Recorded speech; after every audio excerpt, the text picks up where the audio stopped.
This is a quick tutorial on an approach and landing in a Cessna Skyhawk, very similar to the one pictured here. It's the C-172 SP with the G-1000 avionics package. This is a really nice feature to have in the airplane. On the left side of the panel, you've got the primary display with all of your critical flight information.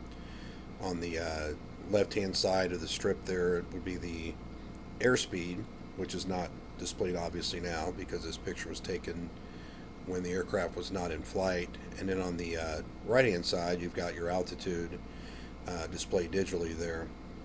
And then you got some other information that's helpful, your heading, and in the bottom left-hand corner there is an inset map with the GPS data and wind data and some other things. But everything's really controlled right from this panel. Everything's at your fingertips, and it's a pretty nice package to have. And then on the on the right-hand side there, you've got the multifunction display, and this is basically your moving map, your GPS, and then it also shows other aircraft in the vicinity. So other airplanes and helicopters and so forth that have a transponder will display on this panel here with an indication of their direction and their altitude relative to your airplane. And it's really helpful for avoiding traffic out there, especially if you can't see it, if it's at night or whatever.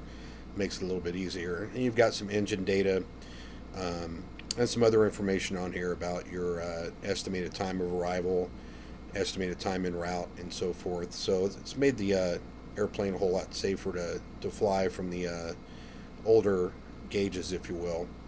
And there are still three backup displays or gauges there in the middle.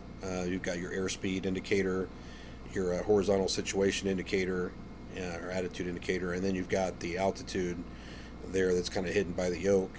And so these three are there just in case everything else fails. You've got your critical instruments right there that you can fly the airplane with. This video comes in just as I'm getting ready to enter the downwind approach to runway 1 at Greenwood, Indiana, and I've already done the pre-landing checklist, turned on the landing lights, set the mixture to rich, made sure I was on both fuel tanks and so forth. And this comes in right as I'm approaching to enter the left downwind.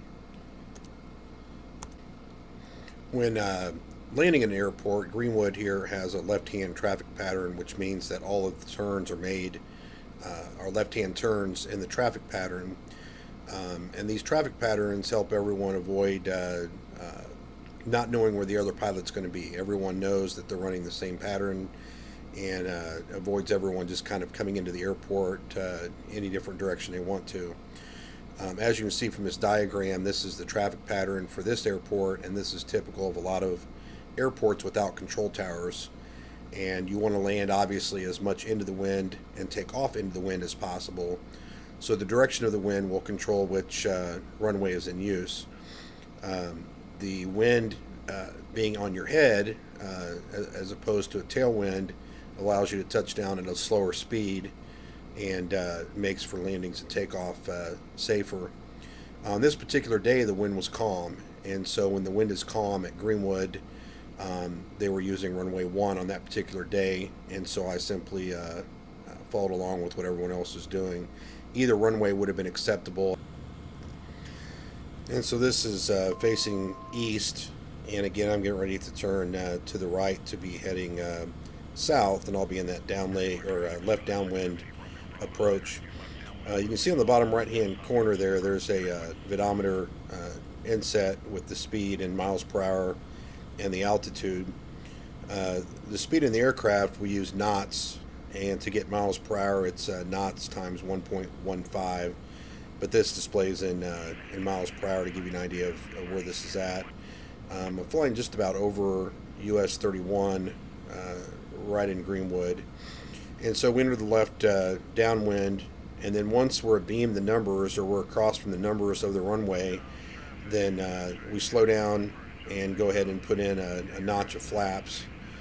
And that lets us start slowing down because we want to cross the threshold of the runway at about 65 knots, which is about 70 miles an hour or so.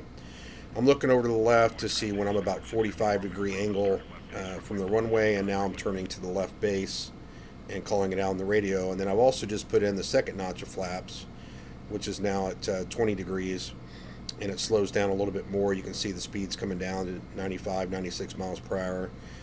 And so I'm turning back to the east again. That's Smith Valley Road below me, and the altitude's coming down steadily. And now I'm going to look to where I'm about lined up with the runway, and I'll turn final approach. And again, slowing down. I want to get that speed down to about 65 knots or 70 miles per hour. So this is the final approach, and I've got the last notch of flaps going in. So now all the flaps are in, and it's 30 degrees. And as I turn here, you'll see the runway come into view. And the standard is just to keep the relative height of the runway the same, so it looks like the runway is the same height in the windshield, and then that tells you that you're on the proper approach path. And there are lights off to the left-hand side that give you an indication if you're on the proper glide path, but you can kind of visualize it just making sure that you're not falling or climbing, and that runway stays exactly the same height in the windshield. And you can see as I'm approaching the threshold here, speed's coming back down, and it should be about 75. I'm a little bit fast coming across. And you take the power all the way back to idle, and just kind of gently hold the aircraft off the runway until it touches down. And then you're going to keep the back pressure off, or the back pressure on the yoke to keep the pressure off of the nose wheel until everything kind of slows down. And then just gentle braking. There's not another turn off here for just a little ways, so you want to get the aircraft slowed down significantly so it doesn't want to take off again. But there's not a huge rush to slam the brakes on and eat up the brake pads. And as I turn off here, take the next taxiway here, I'll call out that I'm clear of the runway so that all the other aircraft in the area know that they can now land or take off if they're waiting for the runway. And then it's just a nice slow taxi up to the terminal. And they always say you shouldn't taxi any faster than you can run, and that's about what I'm trying to do.